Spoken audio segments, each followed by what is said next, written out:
Assalamualaikum warahmatullahi wabarakatuh. Alhamdulillahirabbil alamin wa bihi nasta'in wa ala umuri dunya waddin. Wassalatu wassalamu ala asyrafil anbiya'i wal mursalin wa ala alihi wa sahbihi ajma'in. Amma ba'du.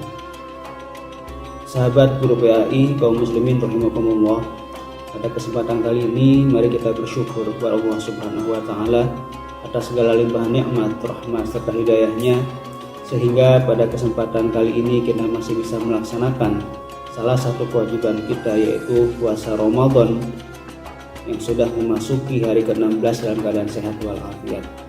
Kita doakan mudah-mudahan saudara kita yang sekarang sakit segera diberikan kesembuhan oleh Allah Subhanahu wa taala. Amin ya rabbal alamin. Kedua kalinya sholawat beserta salam semoga selalu tercurah limpahkan kepada junjungan kita Nabi besar Muhammad sallallahu alaihi wasallam.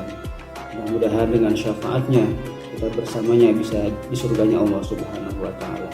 Amin ya rabbal alamin. Kaum muslimin rahimakumullah, pada kesempatan ini kami sedikit akan menyampaikan tentang tarikh atau sejarah wabah sebelum corona dan bagaimana mengatasinya menurut Islam. Sebagaimana kita tahu bahwa hari ini yang menjadi pusat pembicaraan ataupun pemberitaan di koran dan di media sosial hal-hal yang terkait dengan corona. Mengapa?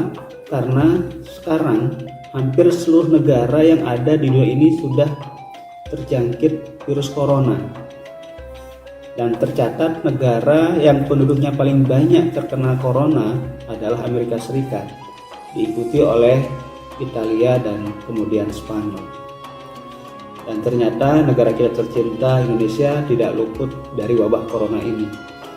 Update 6 Mei 2020, penduduk Indonesia yang terjangkit virus corona sudah lebih dari 12.000 orang. Sudah banyak yang meninggal dunia dan banyak pula yang. Kalau kita lihat dari sejarah yang ada, ternyata wabah seperti ini tidak hanya terjadi sekarang. Sudah terjadi berabad-abad yang lalu. Bisa kita lihat abad ke-13 di Eropa, ternyata pernah terjadi sebuah wabah yang sangat luar biasa yang disebut dengan Black Death, yang mana wabah ini menimbulkan korban kurang lebih 200 juta jiwa. Sungguh korban yang luar biasa. Kedua, abad ke-17, tepatnya sekitar 1720 di Prancis juga pernah terjadi wabah yang korban jiwanya sekitar 100.000 jiwa. Di Asia, sekitar abad ke-18, negara-negara Asia terkena wabah kolera dan ini menimbulkan korban jiwa yang tidak sedikit, sekitar 100.000 jiwa. Dan pada abad ke-19, sekitar 1920 Masehi, terjadi juga wabah yang luar biasa yang disebut dengan flu Spanyol, dan ini korban jiwanya juga sekitar 100 juta jiwa. Dan sekarang tahun 2020 dunia digemparkan dengan virus corona. Menurut catatan, lebih dari 3.600.000 penduduk dunia ini yang sudah terjangkit oleh virus corona. Dan wabah corona ini merupakan wabah yang sangat menular. Apakah kita sebagai umat muslim harus ketakutan yang berlebihan menghadapi corona ini? Tentunya tidak. Allah berfirman dalam surat Al-Hadid ayat 22. A'udzu billahi minasyaitonir rajim. Bismillahirrahmanirrahim. Ma asaba min musibatin fil ardi wala fi anfusikum illa fi kitabim min qabli an nabra'aha inna dzalika 'alallahi yasir. Yang artinya, tidaklah terjadi sebuah musibah di dunia ini ataupun dalam diri kamu sekalian, kecuali sudah tercatat dalam kitab sebelum kami menciptakannya. Dan sesungguhnya hal seperti ini bagi Allah sangatlah mudah. Ayat ini mengajarkan kepada kita bahwa apapun yang terjadi di dunia ini sudah ditakdirkan oleh Allah.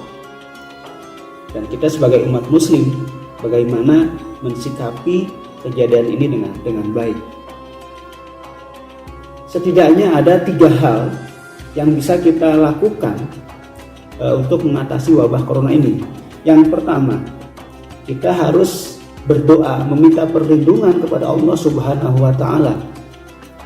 Kita yakin bahwa virus corona ini adalah salah satu makhluknya Allah, makhluk yang diciptakan oleh Allah, dan pasti virus corona ini akan tunduk dan patuh kepada Allah yang Maha Pencipta.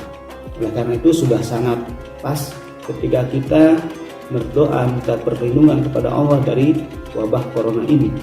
Yang kedua, salah satu usaha yang bisa kita lakukan supaya terhindar dari virus corona adalah kita ikhtiar.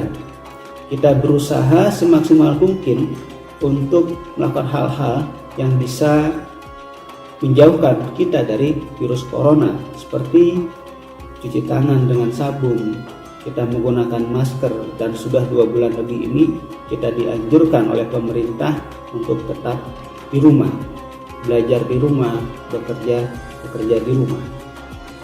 Pernah terjadi ketika zaman sahabat Umar mau pergi ke negeri Syam, dan beliau di tengah jalan membatalkan kepergiannya dan kembali ke Madinah karena ternyata di Syam ada wabah.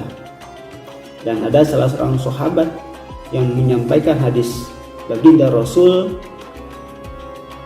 yang berbunyi, "Idza sami'tum bihi bi ardin fala taqdimu alaihi, wa idza waqa'a bi ardin wa antum biha farji'u firaran minhu."